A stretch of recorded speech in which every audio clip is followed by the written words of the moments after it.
Good evening to all. इस video में हम बात करेंगे मेडिकल रियम्बर्समेंट से रिलेटेड जो भी पॉइंट्स हैं उनको,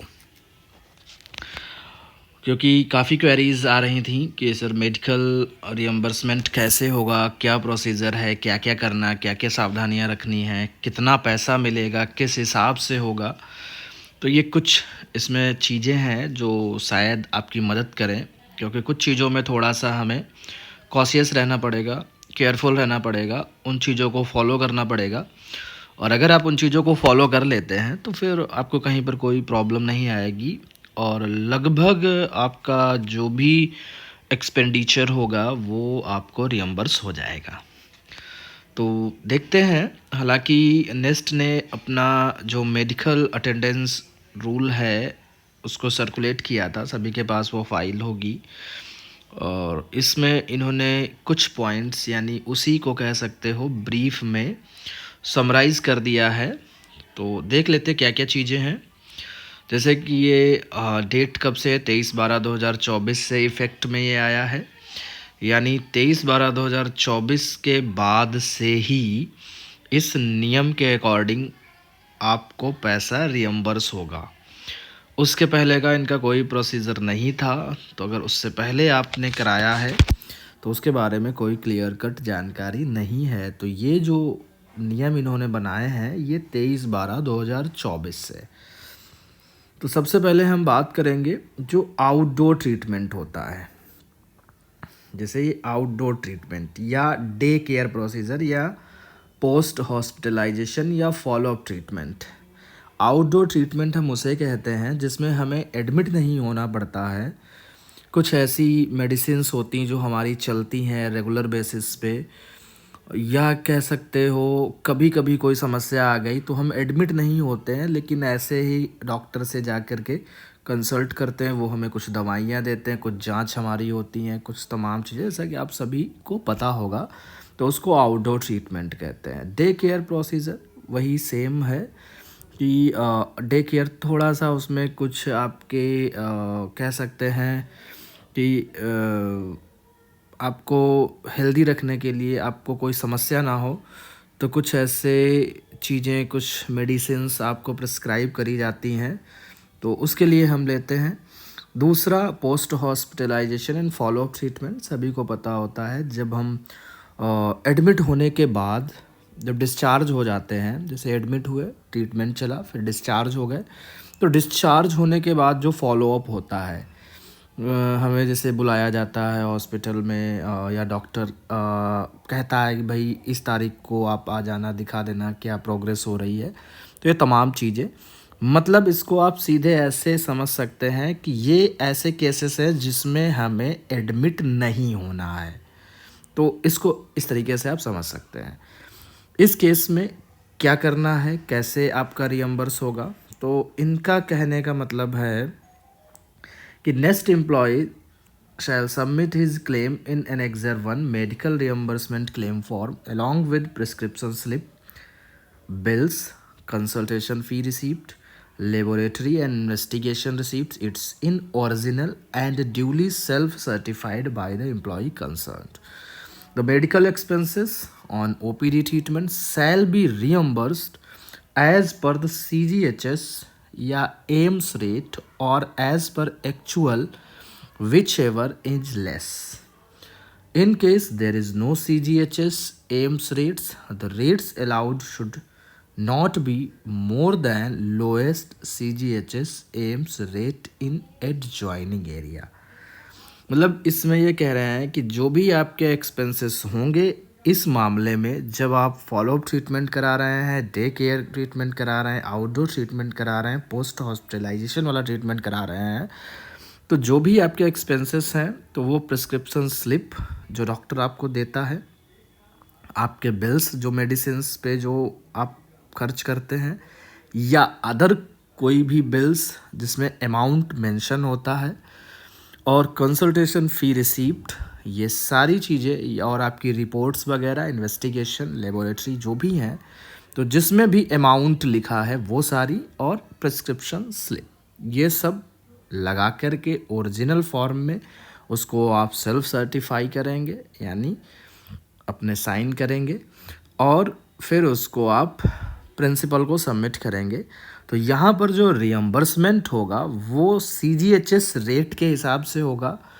जैसे मान लो कि जहाँ पर आप पोस्टेड हैं तो वहाँ का जो मेन सिटी है, तो अगर वहाँ पर कोई भी CGHS डिस्पेंसरी है तो वहाँ पर उनके पास पूरी लिस्ट होती है कि इस दवाई का इतना रेट है, ये जांच इतने गवर्नमेंट नॉर्म्स जो CGHS ने डिसाइड किया है उसका इतना मतलब पैसा लिया जाएगा। तो उस रेट के हिसाब से रियम्बर्स होगा आपका। जहाँ पर CGHS हॉस्पिटल नहीं है, मान लो कोई ऐसा सिटी है जहाँ पर आप रिमोट एरिया में है, जहाँ पर CGHS इम्पैनल्ड हॉस्पिटल है ही नहीं, CGHS डिस्पेंसरी है ही नहीं, तो देखा जाएगा एम्स के रेट्स, एम्स भी नहीं है तो फिर वहाँ पे देखा जाएगा आपके आसपास एडजॉइनिंग एरिया में जो भी नियर सिटीज़ में कहीं पर भी CGHS इम्पैनल्ड हॉस्पिटल या डिस्पेंसरी होगी, उसके हिसाब से आपके वो रेट्स डिसाइड होंगे और उसी के हिसाब से आपका पैसा रियम्बर्स किया जाएगा। आई होप यहाँ तक बात आपको समझ में आ गई होगी। अब समस्या ये आ रही है कि CGHS रेट कहाँ से पता चलेंगे, तो आप CGHS की वेबसाइट पे जाइएगा, वहाँ से आप डाउनलोड कर सकते हैं उनका पूरा जो भी मैनुअल्स है, उसमें आपको पता चल जाएगा कि CGHS रेट्स किस किस चीज़ के क्या हैं। और आप कहीं से भी ये दवाई ले सकते हैं, बट आपको जो रियम्बर्स होगा वो उसी रेट के हिसाब से होगा।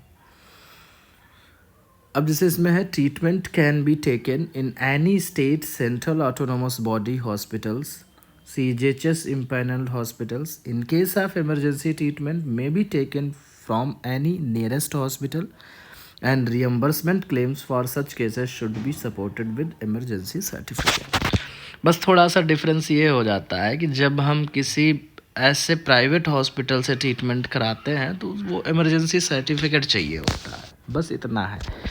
इमरजेंसी सर्टिफिकेट आपको ये प्रूव करता है कि भाई इनको इमरजेंसी की कंडीशन में ये CGHS इम्पैनल्ड हॉस्पिटल या गवर्नमेंट हॉस्पिटल में नहीं पहुंच पाए, जिसकी वजह से इनका ट्रीटमेंट यहीं शुरू किया गया या यहीं इनको आना पड़ा। तो ये कौन देगा? चाहे तो आप ये फॉर्मेट निकलवा कर भर के साइन करा लीजिए, उसको फिल कर लीजिए, या वही एक बना के दे देंगे जहाँ से आप दवाई ले रहे हैं जिस भी हॉस्पिटल से। आई होप यहाँ तक भी चीज़ें क्लियर हो गई होंगी।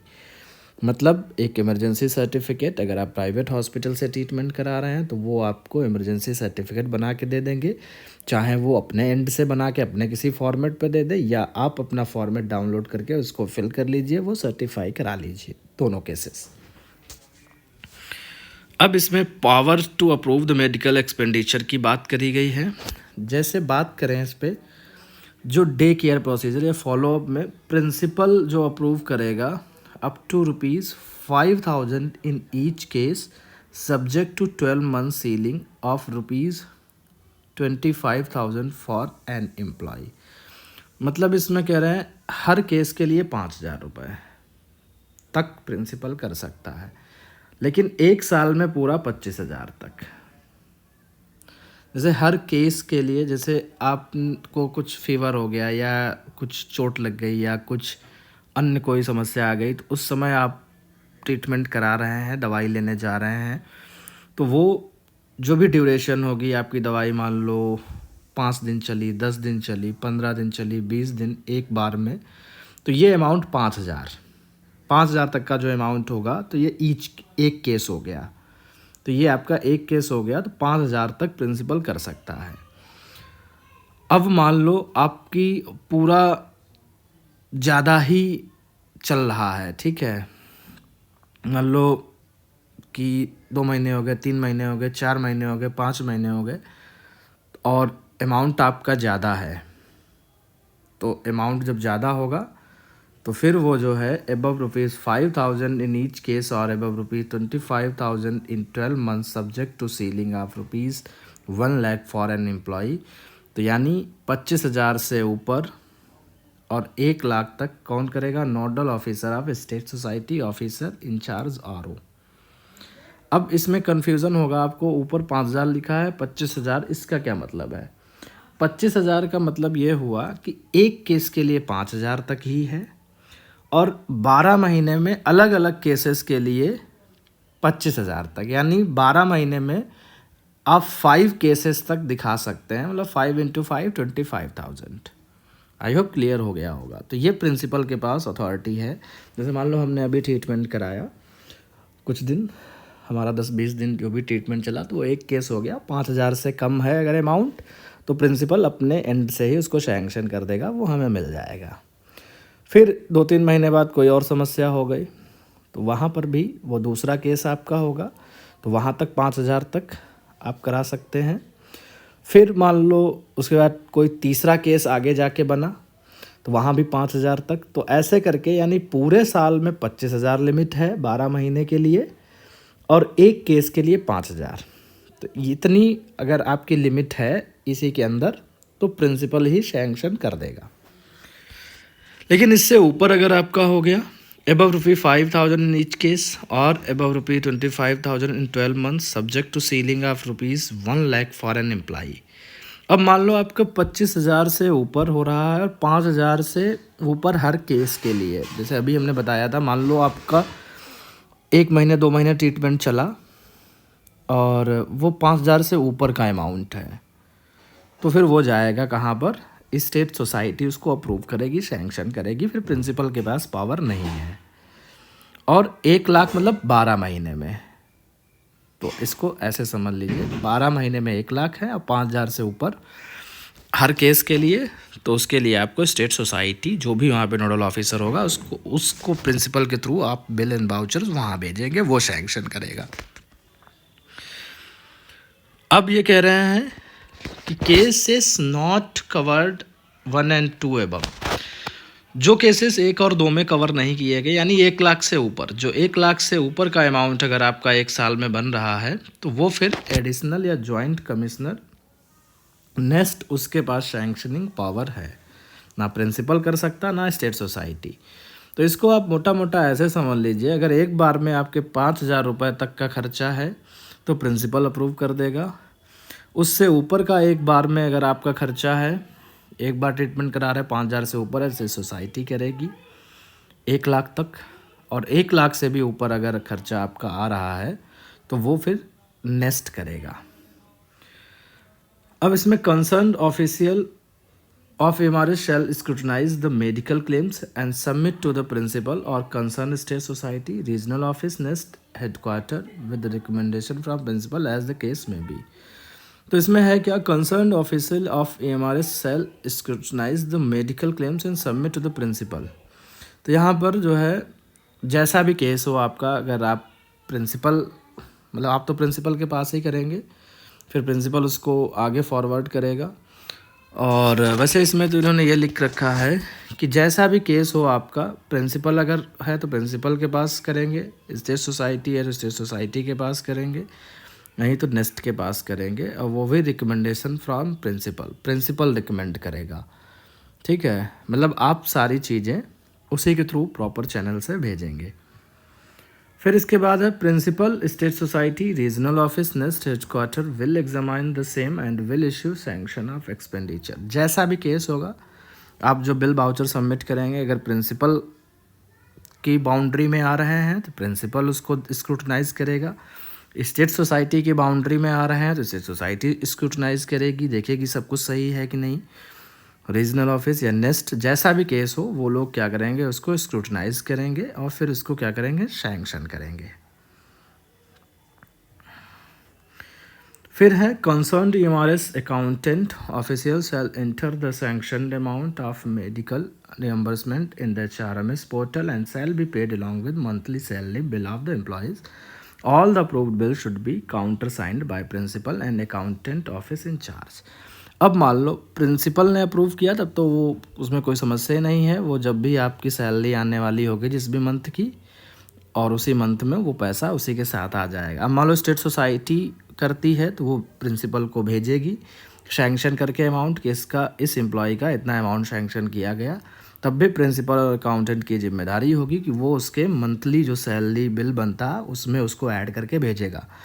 सेम वही नेस्ट अगर अप्रूव करता है तो नेस्ट भी प्रिंसिपल को भेजेगा कितना अमाउंट इस एम्प्लॉय का सैंक्शन हुआ है, तो इसको उसी सैलरी बिल के साथ करके भेजो। यानी प्रोसेस क्या है, यहाँ से बिल वाउचर आपके ऊपर तक जाएंगे और वहाँ से फिर सैंक्शन अमाउंट वो नीचे फिर वापस प्रिंसिपल के पास आएगा। प्रिंसिपल और अकाउंटेंट वो पैसा आपके खाते में ट्रांसफ़र करेंगे, प्रोसेस करेंगे। फिर है expenditure on account of medical reimbursement shall be booked from the salaries component of recurring grant. और ये पूरा एक्सपेंडिचर सैलरी से ही करी जाएगी, उसी की ग्रांट से करी जाएगी। Medical reimbursement register shall be prepared in the attached annexure 1 which must be maintain for 10 years। Medical bills for reimbursement must be preserve for minimum 5 years। These record should be provided to the audit team in the school RO headquarter. और इन्होंने कहा जो medical reimbursement के जितने भी bills हैं उनके लिए एक रजिस्टर तैयार किया जाए और वो सारे बिल्स लगभग, और वो रजिस्टर जो है वो 10 साल तक, जो एनेक्सर 1 है, जो एनेक्सर 1 दिया जाएगा 10 साल तक वो रखा जाना चाहिए। और मेडिकल बिल्स जो रियम्बर्समेंट के हैं मिनिमम 5 साल तक विद्यालय में प्रेजेंट उनको सुरक्षित रखा जाना चाहिए। और जब कभी भी हेडक्वार्टर या RO ऑडिट टीम जब आएगी मांगेगी या कभी भी, तो वो आपको दिखाना पड़ेगा। तो एक तो ये हो गया आपका आउटडोर ट्रीटमेंट। दूसरा इंडोर ट्रीटमेंट। इंडोर ट्रीटमेंट जिसमें हम एडमिट होते हैं, तो इंडोर ट्रीटमेंट 2 तरीके के होते हैं। एक प्लान्ड इंडोर ट्रीटमेंट होता है कि हम प्लान करते हैं, जैसे हमारा कोई ऑपरेशन होना है तो हम प्लान करते हैं कि हम चलो अब कराएंगे, इस मंथ कराएंगे, अगले महीने कराएंगे। एक होता है इमरजेंसी वाला कि एकदम से ही कोई हमारे एक्सीडेंट हो गया कुछ या अन्य चीज़ें हो गई, कोई ऐसी बीमारी एकदम से एडमिट कराना पड़ता है, कुछ भी हुआ तो आप समझ गए होंगे। एक प्लान्ड होता है, एक अनप्लान्ड होता है। प्लान्ड को हम आपको मतलब एक ये भी कह सकते हैं कि डिलीवरी होती है वही प्लान्ड ही होती है। तो डिलीवरी में भी एक प्रॉपर टाइम होता है कि उसमें डॉक्टर बताता है कि इस डेट को लगभग एक्सपेक्टेड टाइम है, तो वो भी प्लान्ड होती है। तो प्लान्ड की अगर हम बात करें तो प्लान्ड में इमरजेंसी सर्टिफिकेट की ज़रूरत नहीं होती है। कब? अगर आप गवर्नमेंट हॉस्पिटल में करा रहे हैं। तो प्लान्ड को देख लेते हैं। Employee shall submit request to respective principal state society RO headquarter for permission for indoor treatment of their dependent family members and self in advance along with letter from the concern office. यहाँ पर क्या है, ज़रूरी है आपको पहले permission लेनी। जैसे सभी लोग इस चीज़ को ध्यान रखें, जो भी डिलीवरी करा रहे हैं, मतलब कई केसेस ऐसे आए हैं जिन्होंने कहा मेरी वाइफ की डिलीवरी होने वाली या हो चुकी है, तो इसमें प्रायर परमिशन ज़रूरी है। प्रायर परमिशन आप ज़रूरी है, इसमें आप प्रिंसिपल से परमिशन लेंगे रिटन में कि हम ये प्लान करते हैं, इसकी हमें आप परमिशन दीजिए, तो वो आप रिटन में लेंगे, ध्यान रखिएगा। Hospital specifying the nature of illness treatment to be given and period of hospitalization. उसमें पूरा आपका विवरण होगा कि किस हॉस्पिटल में कराएंगे, क्या बीमारी है, ट्रीटमेंट क्या दिया जाएगा और पीरियड क्या होगा आपका हॉस्पिटलाइजेशन का, पूरा आप विवरण देंगे। फिर है principal shall obtain permission for indoor treatment of their dependent family members in self in advance. Principal के केस में भी यही है, वो भी लेगा अपना जो है परमिशन। किससे लेगा? From the competent authority of respective state society RO headquarter. मतलब एम्प्लॉय अगर स्कूल का है वो प्रिंसिपल से लेगा। प्रिंसिपल को अगर ट्रीटमेंट कराना है तो वो RO या हेडक्वार्टर जैसा भी केस हो, उस केस में वो उससे परमिशन लेगा।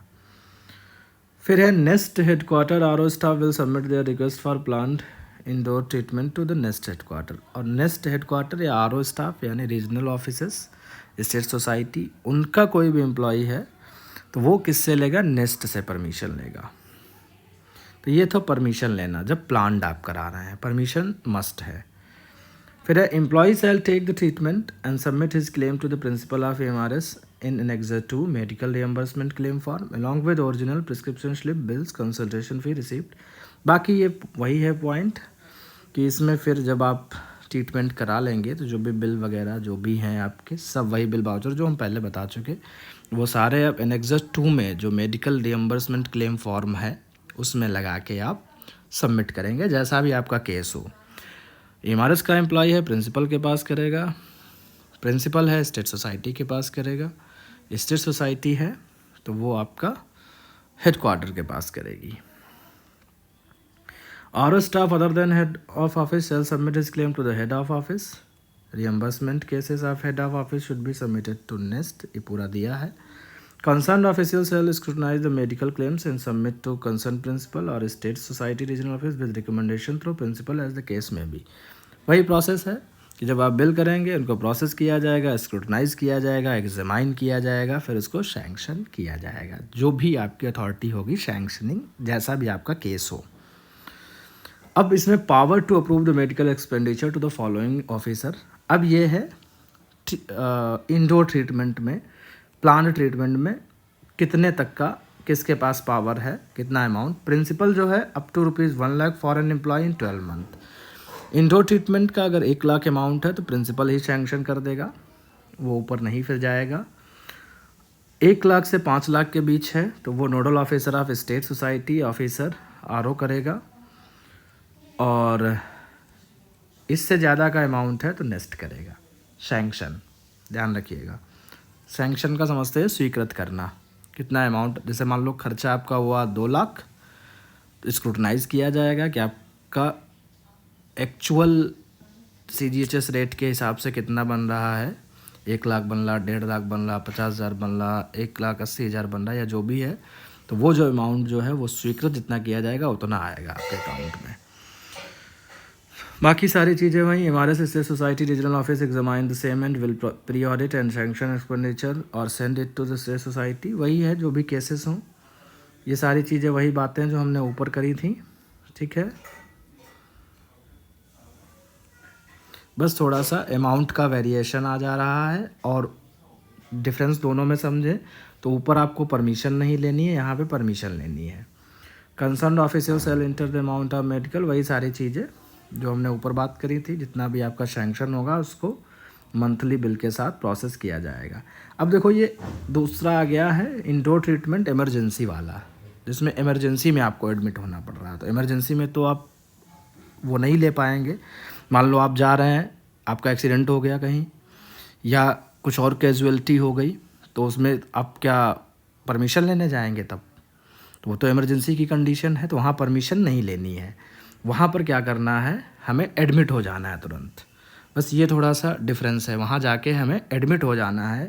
तो देख लीजिए, इन emergent condition the individual has to intimate his और हर office principal RO headquarter with in 48 hours followed by x post facto approval from the competent authority after discharge. तो यहाँ पर जब आप एडमिट होंगे तब आपको कुछ भी नहीं, आराम से जाके ट्रीटमेंट कराइए इमरजेंसी के केस में। जब आप डिस्चार्ज हो जाएंगे, तो डिस्चार्ज होने से 48 घंटे के अंदर यानी 2 दिन के अंदर तब आपको सूचना देनी पड़ेगी अपने प्रिंसिपल को, या जैसा भी केस हो स्टेट सोसाइटी को या नेस्ट को, जैसा भी आपके में केस हो। केस हम आपको समझा ही चुके हैं। स्कूल का जो स्टाफ है वो प्रिंसिपल को सबमिट करेगा, प्रिंसिपल है वो RO को सबमिट करेगा, RO का जो स्टाफ है हेडक्वार्टर को सबमिट करेगा। तो ये जैसा भी केस है मैंने बता दिया आपको। Rest process shall be stated at a above. बाकी सारे प्रोसेस वही होंगे जो ऊपर मेंशन है। तो केवल एक चीज़ चेंज है कि प्लांट में हमें पहले परमिशन लेनी है, पूरी डिटेल देनी है, किस हॉस्पिटल में ट्रीटमेंट कराएंगे, क्या कराएंगे, कब तक चलेगा। यहाँ पर क्या है, यहाँ पर जब आप डिस्चार्ज हो जाएंगे उसके बाद सूचना देनी है, इन्फॉर्मेशन देनी है कि हमने यहाँ ट्रीटमेंट कराया था इमरजेंसी के कंडीशन में, ठीक है।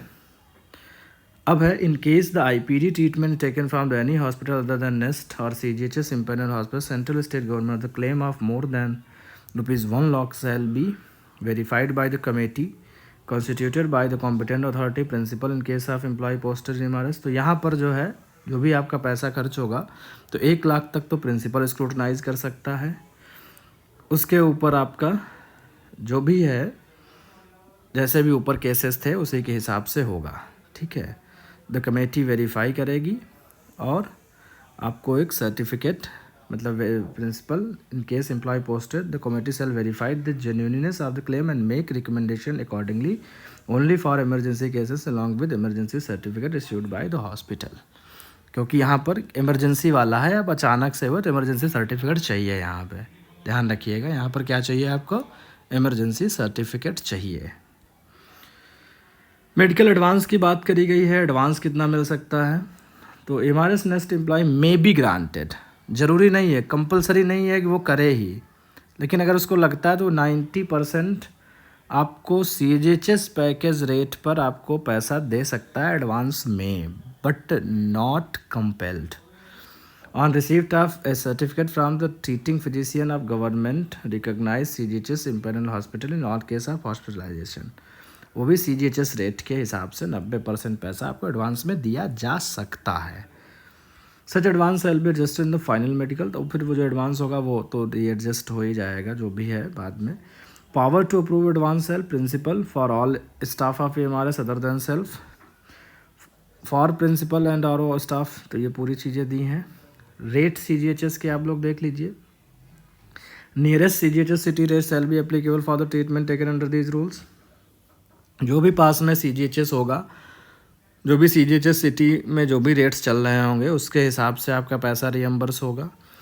अगर CGHS नहीं है तो एम्स के हिसाब से, और अगर दोनों ही नहीं है तो फिर जो भी आपके गवर्नमेंट ऑफ इंडिया के नॉर्म्स होंगे वहाँ पे उसके हिसाब से, मतलब नियर बाई मान लो कुछ है ही नहीं तो उस केस में। तो आई होप आप क्लियर हो गए होंगे। ये एनेक्सर 2 है, ये आप इस तरीके से भर के देंगे।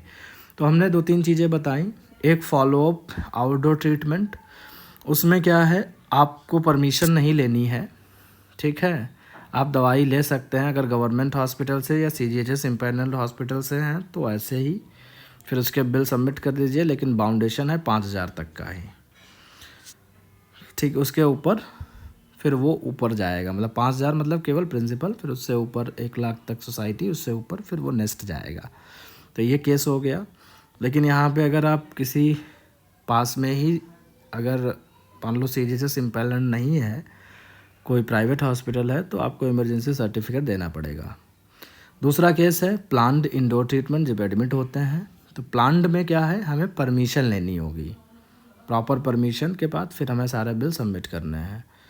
बाकी पावर हमने बता दी किसके पास कितनी पावर है, वो एक बार आप पढ़ लीजिए, ना समझ में आए फिर से पूछ लीजिएगा, हम बता देंगे, केवल पावर पे ही वीडियो बना देंगे, कितना अमाउंट से मैंने बता दिया है, आप समझ जाएंगे। फिर है एक आपका इमरजेंसी वाला, मतलब एकदम से आप एडमिट हो जाते हैं तो वहाँ पर डिस्चार्ज होने के 48 घंटे के अंदर आपको इन्फॉर्म करना होगा, और इमरजेंसी सर्टिफिकेट भी चाहिए होगा। तो ये 3-4 मेन बातें हैं, तो इनको ध्यान रखिएगा। बाकी कोई समस्या नहीं आएगी, कोई समस्या आए पूछ सकते हैं। मिलते हैं नेक्स्ट वीडियो में।